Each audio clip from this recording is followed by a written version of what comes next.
Flowers TV Telugu news కి స్వాగతం। నా పేరు విజిత। ముందుగా బులెటిన్ లో హెడ్లైన్స్।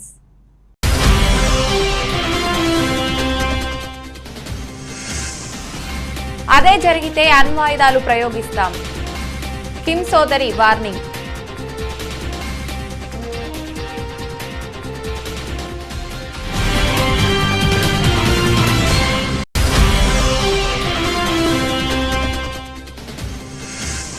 క్రిమినల్ ప్రొసీజర్ బిల్లుపై అనుమానాలొద్దు, బిల్లులోని అంశాలతో పోలీసులు దర్యాప్తు అధికారులు నేరగాళ్ల పని పడతారన్న హోంమంత్రి అమిత్।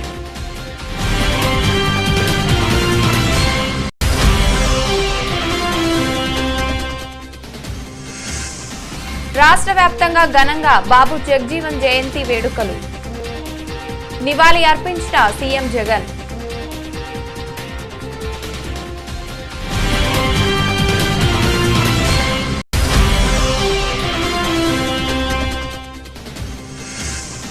యునెస్కోతో జట్టు కట్టిన తెలంగాణ, కొత్తగా వై హబ్లు ఏర్పాటు కాబోతున్నాయని తెలిపిన మంత్రి కేటీఆర్।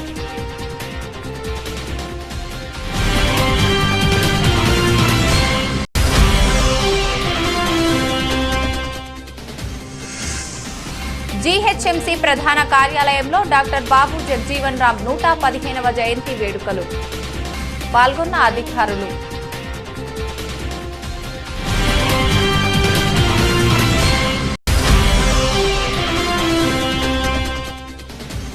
సిద్దిపేట జిల్లా కేంద్రంలో ఘనంగా డాక్టర్ బాబు జగజీవన్ రామ్ 115వ జయంతి వేడుకలు, విగ్రహానికి పూలమాలలు వేసి నివాళులు అర్పించిన మంత్రి హరీష్ రావు।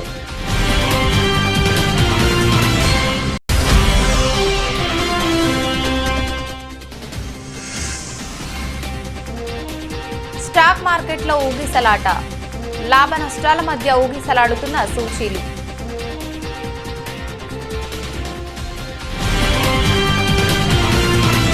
కొరియా దేశాల మధ్య ఆయుధ సంపత్తి సత్తా విషయంలో మాటల తూటాలు పేలుతున్నాయి। వాస్తవానికి యుద్ధానికి తాము వ్యతిరేకమని, ఒకవేళ దక్షిణ కొరియా గనుక దాడులకు తెగబడితే మాత్రం అణ్వాయుధాలు ప్రయోగించడానికి సైతం వెనకాడబోమని హెచ్చరించారు। కిమ్ యో జోంగ్, ఉత్తర కొరియా నియంత అధ్యక్షుడు కిమ్ జోంగ్ ఉన్ సోదరి అయిన కిమ్ యో జోంగ్ ప్రస్తుతం అక్కడి ప్రభుత్వంలో కీలక బాధ్యతలు పోషిస్తున్న సంగతి తెలిసిందే। తాజాగా దక్షిణ కొరియా రక్షణ మంత్రి చేసిన వ్యాఖ్యలు ప్రపంచవ్యాప్తంగా చర్చనీయాంశంగా మారాయి।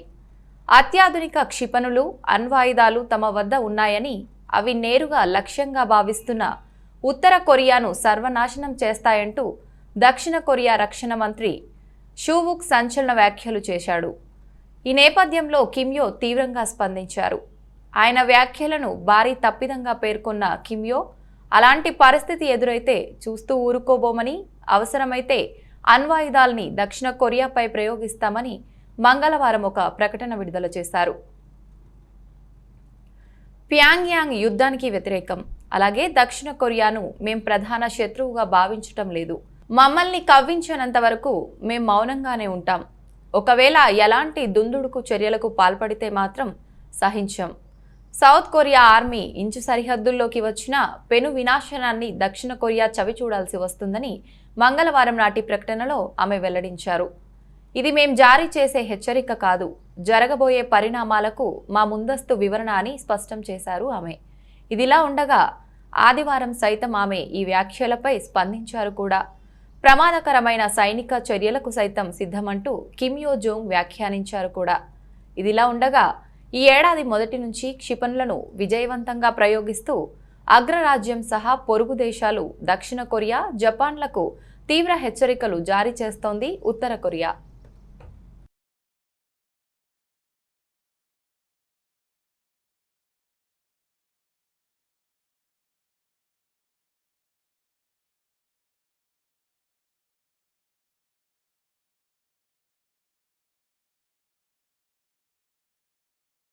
క్రిమినల్ ప్రొసీజర్ బిల్లులోని అంశాలతో పోలీసులు దర్యాప్తు అధికారులు నేరగాళ్ల పని పడతారని హోంమంత్రి అమిత్ షా తెలిపారు। ఈ ముసాయిదా చట్టంపై ఎలాంటి అపోహలు పెట్టుకోవద్దని ఆయన సోమవారం ప్రతిపక్ష నేతలకు సూచించారు।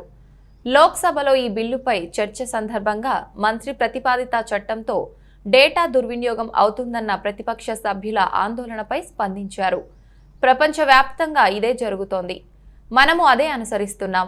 గడిచిన 2.5 ఏళ్లుగా వాహనాల చోరీలు సహా పలు కేసులను పరిష్కరించేందుకు డేటాబేస్ను వాడుతున్నామని తెలిపారు. అనంతరం బిల్లును సభ మూజువాణి ఓటుతో ఆమోదించింది. कुछ लोगों ने इस बिल का समर्थन किया है, कुछ लोगों ने उसका विरोध किया है। कुछ सदस्यों ने अपनी शंकाएं भी उठाई है और कुछ लोगों ने इसके दुरुपयोग की संभावनाओं को भी सदन के पटल पर रखा है। मैं एक एक कर सभी चीजों का धैर्य से जवाब भी दूंगा और सदन को समझाने का प्रयास भी करूंगा कि जो चीजों को एक शंका की दृष्टि से यहां पर रखा गया है, ये बिल लाने के लिए न सरकार की ऐसी कोई मंशा है, न ऐसी कोई इच्छा है। हम इतना निश्चित कर सकते हैं कि मैं कह सकता हूं कि ये बिल किसी दुरुपयोग के लिए नहीं लाया गया है। किसी भी डेटा के दुरुपयोग होने की संभावना भी इसमें नहीं छोड़ी गई। ये व्यवस्था स्थापित करने के लिए लाया गया है। समय के अनुकूल जो बदलाव हुए हैं, वो बदलाव का उपयोग दोष सिद्धि के लिए किया जाए, इसके लिए ये बिल लाया गया है। और जो लोग ह्यूमन राइट की दुहाई दे रहे हैं, उनको मैं ये भी कहना चाहता हूं, मेरा करबद्ध निवेदन है कि उनके भी ह्यूमन राइट की चिंता करिएगा जो अपराधियों से प्रताड़ित होते हैं। क्या उनका ह्यूमन राइट नहीं है? किसी बच्ची पर रेप हो जाएगा, किसी की हत्या हो जाएगी, किसी की गाड़ी कमाई को कोई लूट खसोट कर ले जाएगा, उसके ह्यूमन राइट नहीं है। आपको चिंता है लूट खसोट करने वाले की, आपको चिंता है बलात्कार करने। ఏప్రిల్ 5వ తేదీన బాబు జగ్జీవన్ రామ్ 115వ జయంతి వేడుకల సందర్భంగా ఆంధ్రప్రదేశ్ ముఖ్యమంత్రి వైఎస్ జగన్మోహన్ రెడ్డి నివాళులర్పించారు. స్వాతంత్ర సమరయోధుడు, జనం కోసమే తన జీవితాన్ని అంకితం చేసిన నాయకుడు బాబు జగ్జీవన్ రామ్ గారు సుదీర్ఘకాలం పార్లమెంటేరియన్గా, ఉప ప్రధానిగా ఆయన దేశానికి అందించిన సేవలు చిరస్మరణీయం. నేడు ఆయన జయంతి సందర్భంగా నివాళులు అంటూ ట్వీట్ చేశారు సీఎం జగన్.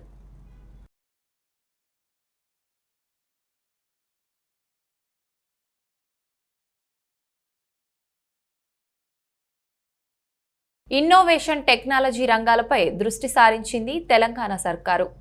అందులో భాగంగా కొత్త ప్రతిభను ప్రోత్సహించేందుకు ఇప్పటికే టీ హబ్ను ఏర్పాటు చేసింది. అక్కడ వచ్చిన స్పందన బాగుండడంతో వి హబ్, టీ వర్క్స్ ఇలా ప్రతిభను ప్రోత్సహించేందుకు ప్రభుత్వ పరంగా చేయాల్సిన సహకారం అందిస్తోంది. తాజాగా యంగ్ టాలెంట్ కోసం వై హబ్ను ప్రారంభించబోతున్నట్లు మంత్రి కేటీఆర్ వెల్లడించారు. వరల్డ్ క్లాస్ కంపెనీలకు విద్యార్థి దశలో ఉన్న ఎంట్రీప్యూనర్లకు సంధానకర్తగా ఈ వై హబ్ పనిచేయనుంది. ఇప్పటికే ఉన్న టీ హబ్, టీ వర్క్స్ వంటివి కాలేజీ లెవెల్, కాలేజీ చదువు పూర్తి చేసిన వారికి ఎక్కువగా ఉపయోగపడుతున్నాయి. ఇక్కడ స్టార్టప్ల నిర్మాణం జోరందుకుంది. దీంతో కొత్త ప్రతిభను మరింతగా ప్రోత్సహించేందుకు కింది స్థాయి నుంచే గట్టి పునాది వేయాలని తెలంగాణ సర్కార్ నిర్ణయించింది. కొత్త రకం ఆవిష్కరణలను స్కూల్ స్థాయి నుంచే ప్రోత్సహించేందుకు వై హబ్లు ఏర్పాటు చేయాలని నిర్ణయించారు. యూత్తో పాటు స్కూల్ చిల్డ్రన్స్లో ఇన్నోవేషన్, టెక్నాలజీపై ఆసక్తి కలిగేలా చేయటంతో పాటు వారిలో ఉన్న కొత్త రకం ఆలోచనలను ప్రోత్సహించటం వై హబ్ ప్రధాన లక్ష్యం. ఈ వై హబ్కి తెలంగాణ ప్రభుత్వంతో పాటు యూనిసెఫ్ సైతం తన వంతు సహకారం అందివ్వనుంది. and challenges posed by the pandemic, बेरोजगारी, children's education, कोरोना का काल, because of COVID, is the emphasis given on teacher education. we do need to keep responding quickly. Education system in India has ignored for a very long time, and that is art of innovation. Beyond the textbooks. These are India's young people who are supposed to fuel the country's economy. In fact, as a state and as a country, with usage of technology, how do we possibly, give more practical exposure? For instance, truly world-class collaboration of the academia and industry will help our youngsters being industry ready. A study published by Stanford University suggests that innovation is responsible for up to 85% of all economic growth. The National Education Policy 2020 suggests focusing on research and innovation. So, what is innovation? Something new, something that fosters possibilities for positive, progressive, and transformational change. Our vision is to produce a whole generation of innovators, change makers, and entrepreneurs. Realizing this ambitious vision needs the perfect combination of academia, policies, and a strong foundation for the culture of innovation. Telangana, the startup state of India, the only state of India with a comprehensive end-to-end innovation network. Hence, UNICEF and the government. Warangal super multi speciality hospital నిర్మాణానికి సంబంధించిన letter of acceptancy పత్రాన్ని L&T ప్రతినిధులకు సోమవారం రోడ్లు భవనాల శాఖ మంత్రి వేముల ప్రశాంత్ రెడ్డి అందజేశారు. ఈ సందర్భంగా సంస్థ బృందానికి శుభాకాంక్షలు తెలియజేశారు. అనంతరం వర్క్ ప్రోగ్రాంపై పవర్ పాయింట్ ప్రజెంటేషన్ ద్వారా సమీక్ష నిర్వహించారు. ఈ సందర్భంగా మంత్రి మాట్లాడుతూ పేదల ప్రజలకు మెరుగైన వైద్య సేవలు అందాలనే ముఖ్య ఉద్దేశంతో సకల సౌకర్యాలతో కూడిన అధునాతన సూపర్ మల్టీ స్పెషాలిటీ హాస్పిటల్ నిర్మించాలని ముఖ్యమంత్రి కేసీఆర్ నిర్ణయించారన్నారు. ఆర్ఎండ్బి శాఖ ఆధ్వర్యంలో ఇంత గొప్ప నిర్మాణం చేపట్టడం గర్వకారణమన్నారు.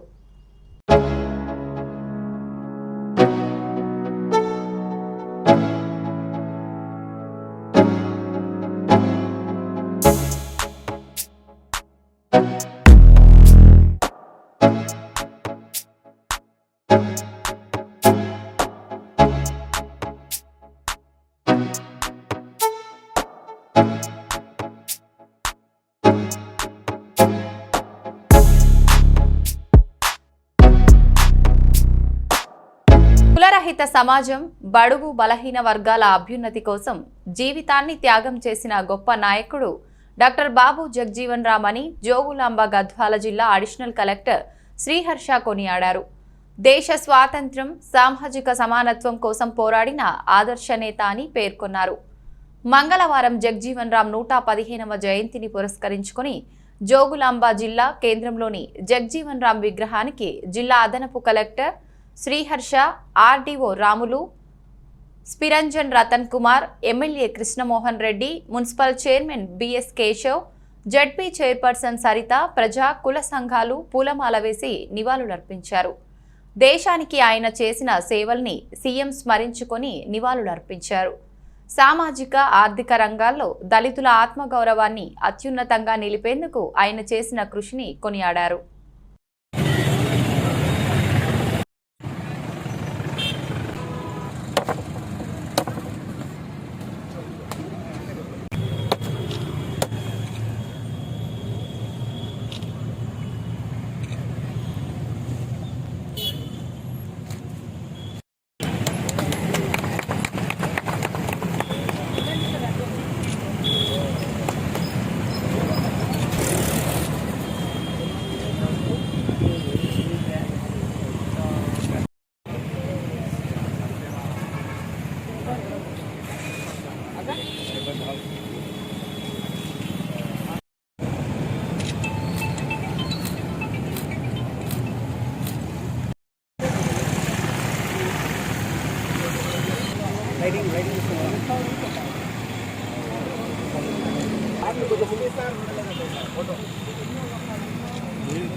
రాయచోటిని అన్నమయ్య జిల్లాగా ఏర్పాటు చేసిన సందర్భంగా రాయచోటి ఆవిర్భావ దినోత్సవంగా ఘనంగా ఏర్పాటు చేశారు. ఈ కార్యక్రమంలో ముఖ్య అతిథులుగా గడికోట శ్రీకాంత్ రెడ్డి, చింతల రామచంద్రారెడ్డి తదితరులు పాల్గొన్నారు.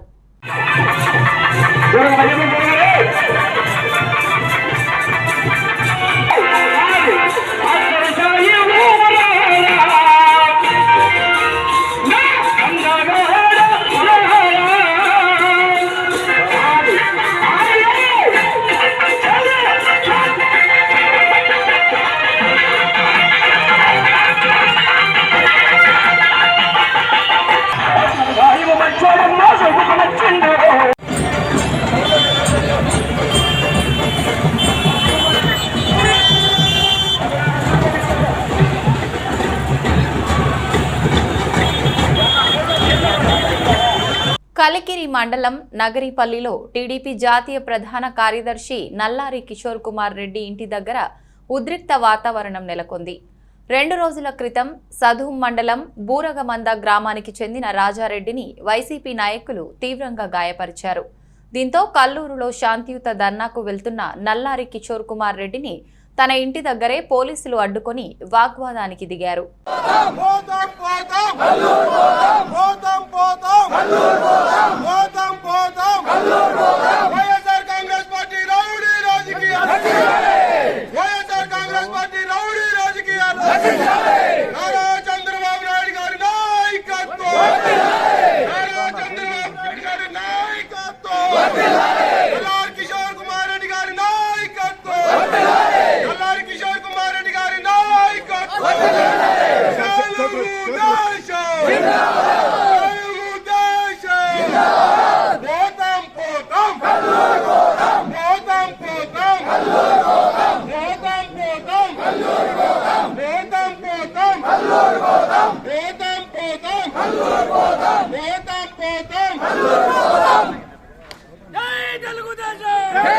మాజీ ఉప ప్రధాని బాబు జగ్జీవన్ రామ్ జయంతి సందర్భంగా బషీర్బాగ్లోని బాబు జగ్జీవన్ రామ్ విగ్రహానికి పూలమాలలు వేసి నివాళులర్పించారు.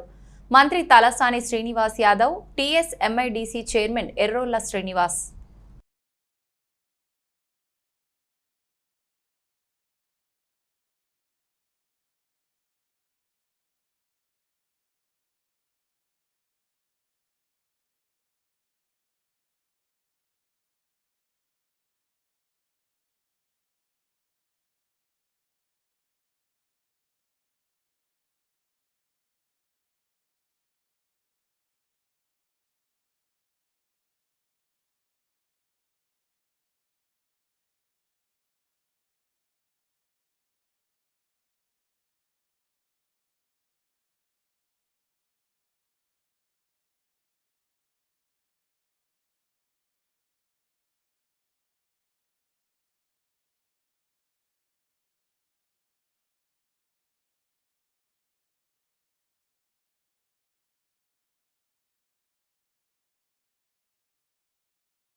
బాబు జగ్జీవన్ రామ్ 115వ జయంతి సందర్భంగా సూర్యాపేటలోని ఎమ్మెల్యే క్యాంపు కార్యాలయం నుండి కొత్త బస్టాండ్ వద్ద గల జగ్జీవన్ రామ్ విగ్రహం వద్దకు భారీ ర్యాలీ నిర్వహించారు.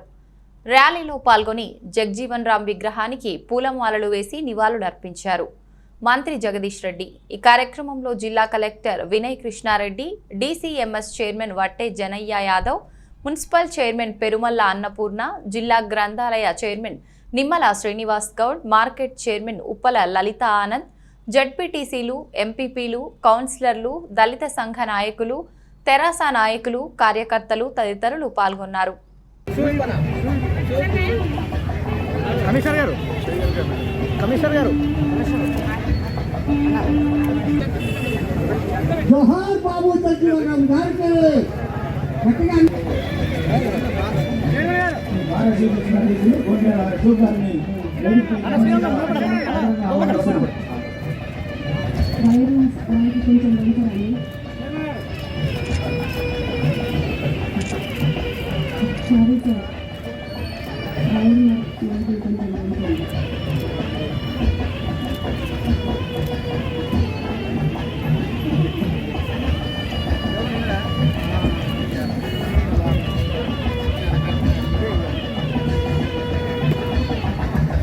సిద్దిపేట పట్టణంలోని బీజేఆర్ కూడలిలో డాక్టర్ బాబు జగ్జీవన్ రామ్ నిలువెత్తు విగ్రహానికి పూలమాలలు వేసి నివాళులు అర్పించారు ఆరోగ్య శాఖ మంత్రి తన్నీరు హరీష్ రావు.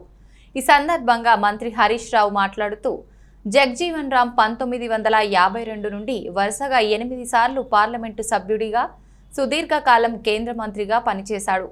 పేద వర్గాల అభ్యున్నతి కోసం ఎంతో కృషి చేశారు. గాంధీజీ ఎన్నో సందర్భాలలో జగ్జీవన్ రామ్ను కొనియాడారు. ఎన్నో పదవులు సుదీర్ఘకాలం అనుభవించిన చాలా నిరాడంబర జీవితం గడిపారు. అన్ని వర్గాల ప్రజల సంక్షేమం కోసం పనిచేసిన మహనీయుడు సీఎం కేసీఆర్, అంబేద్కర్ జగ్జీవన్ రామ్ కలలను నిజం చేస్తున్నారు. ప్రపంచంలో ఎక్కడా లేని విధంగా 10 లక్షల రూపాయల నగదు బదిలీ చేసే దళిత బంధు పథకం తెలంగాణలోనే ఉందని తెలిపారు.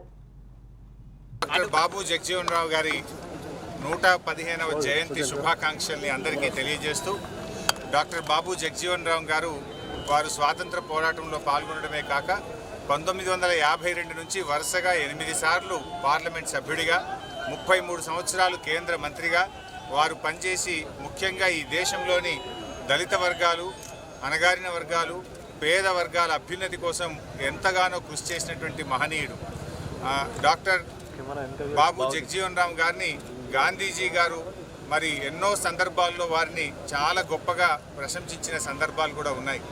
బాబు జగ్జీవన్ రామ్ గారు వారు సుదీర్ఘకాలం భారత ప్రజాస్వామ్య వ్యవస్థలో ఉన్నతమైనటువంటి పదవులు అలంకరించిన వారు చాలా నిరాడంబరమైనటువంటి జీవితాన్ని పేద ప్రజల కోసం మరి ఈ దేశంలో అన్ని వర్గాల ప్రజల సంక్షేమం కోసం కృషి చేసినటువంటి మహనీయుడు జగ్జీవన్ రామ్ గారు.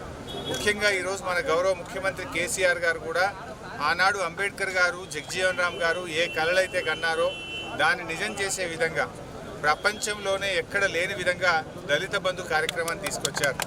ఇవాళ ప్రపంచంలోనే 10 లక్షల రూపాయలు నేరుగా నగదు బదిలీ చేసే అతిపెద్ద పథకం దళిత బంధు పథకం. దీన్ని దేశంలో మరి ప్రపంచంలో ఎవరూ ఆలోచించని విధంగా నిజమైనటువంటి అభ్యున్నతి రావాలని చెప్పి ముఖ్యమంత్రి గారు ఈ పథకాన్ని తేవడం జరిగింది. అంతేకాదు ఇప్పటి వరకు ఈ దేశంలో విద్యా ఉద్యోగాల్లో మాత్రమే రిజర్వేషన్ ఉండేది. కానీ గౌరవ ముఖ్యమంత్రి గారు అన్ని కాంట్రాక్ట్లలో ప్రభుత్వం లైసెన్స్ ఇచ్చేటువంటి అన్నింటిలో కూడా మరి ఎస్సీల కోసం రిజర్వేషన్ తెచ్చిన ఘనత ఇవాళ. జీహెచ్ఎంసీ ప్రధాన కార్యాలయంలో డాక్టర్ బాబు జగ్జీవన్ రామ్ 115వ జయంతి వేడుకలు ఘనంగా జరిగాయి. డాక్టర్ బాబు జగ్జీవన్ రామ్ చిత్రపటానికి పూలమాల వేసి ఘనంగా నివాళులర్పించిన deputy mayor Mothe Srilatha Shobhan Reddy, commissioner Lokesh Kumar.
నేడు యాదగిరిగుట్ట పట్టణ బంద్కు స్థానికులు పిలుపునిచ్చారు. యాదగిరిగుట్ట దేవస్థానం ఈవో గీతారెడ్డి వైఖరికి నిరసనగా 3 రోజులుగా పట్టణంలో ఆందోళనలు కొనసాగుతున్నాయి. స్వచ్ఛందంగా బంద్కు సహకరిస్తున్న దుకాణదారులు, స్థానికులు బంద్లో పాల్గొంటున్నారు. ప్రస్తుతం ప్రశాంతంగా బంద్ కొనసాగుతుంది.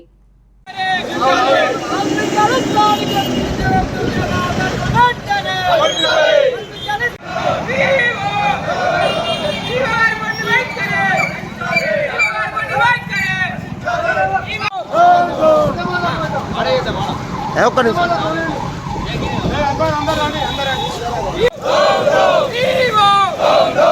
गाड़ी मंडी बाइक करे అంతర్జాతీయ మార్కెట్లలో మిశ్రమ ఫలితాలు వస్తుండటంతో దేశీ స్టాక్ మార్కెట్ సూచీలు లాభ నష్టాల మధ్య ఊగిసలాడుతున్నాయి. ఈరోజు ఉదయం మార్కెట్ ఆరంభమైన తర్వాత జపాన్ నిక్కీ, సౌత్ కొరియా కోప్సీ సూచీలు నష్టపోయాయి. ఇదే సమయంలో షాంఘై స్టాక్ మార్కెట్ లాభాలతో ప్రారంభమైంది. దీంతో ఇన్వెస్టర్లు ఆచితూచి వ్యవహరిస్తున్నారు. బుల్ ర్యాలీ మరికొంతకాలం కొనసాగుతుందా లేక కరెక్షన్ను ఛాన్స్ ఉందా అనే కోణంలో బేరీజు వేసుకొని పెట్టుబడులు పెడుతున్నారు. దీంతో మార్కెట్లో ఊగిసలాట ధోరణి కనిపిస్తోంది. ఈరోజు ఉదయం 9:45 సమయానికి బీఎస్ఈ సెన్సెక్స్ 28 పాయింట్లు నష్టపోయి 60,582 పాయింట్ల దగ్గర ట్రేడ్ అవుతోంది. మొదటి అరగంటలో వచ్చిన లాభాలు హుష్ కాకి అయ్యాయి. ఇక నిఫ్టీ విషయానికి వస్తే 11 పాయింట్లు నష్టపోయి 18,042 పాయింట్ల దగ్గర కొనసాగుతోంది. Adani ports, NTPC, ONGC, Tata Motors, M&M షేర్లు లాభాల్లో ఉండగా నిన్న గణనీయంగా లాభపడిన హెచ్డిఎఫ్సి షేర్లు ఈరోజు నష్టాల్లో ఉన్నాయి. హెచ్డిఎఫ్సితో పాటు Bajaj finance, HDFC bank, Kotak Mahindra bank, UltraTech cement company షేర్లు నష్టాల్లో ఉన్నాయి.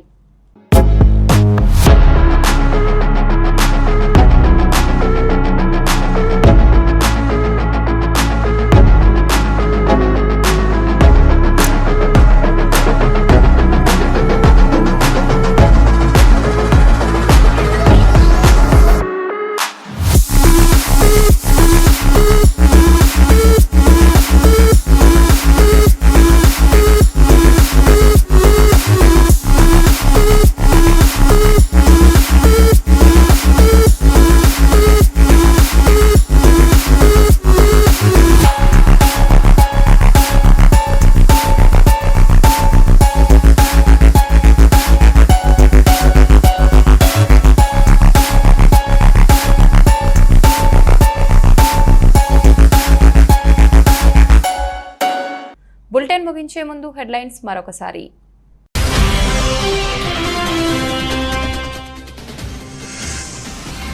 అదే జరిగితే అణ్వాయుధాలు ప్రయోగిస్తాం, కిమ్ సోదరి వార్నింగ్.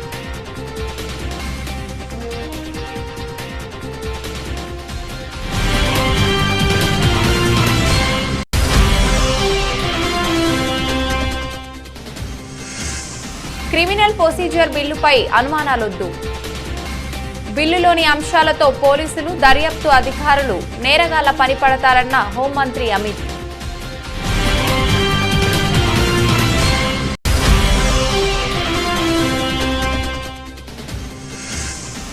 రాష్ట్ర వ్యాప్తంగా ఘనంగా బాబు జగ్జీవన్ జయంతి వేడుకలు, నివాళి అర్పించిన సీఎం జగన్.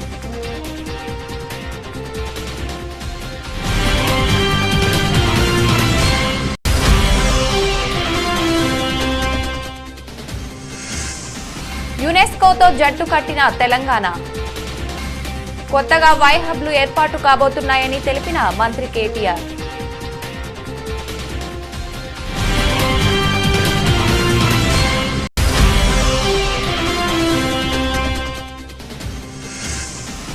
జీహెచ్ఎంసీ ప్రధాన కార్యాలయంలో డాక్టర్ బాబు జగ్జీవన్ రామ్ 115వ జయంతి వేడుకలు, పాల్గొన్న అధికారులు.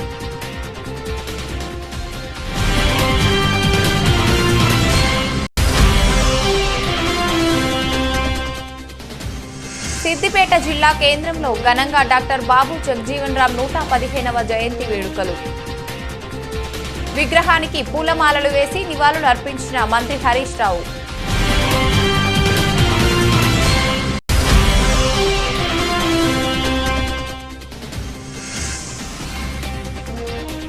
స్టాక్ మార్కెట్లో ఊగిసలాట, లాభ నష్టాల మధ్య ఊగిసలాడుతున్న సూచీలు.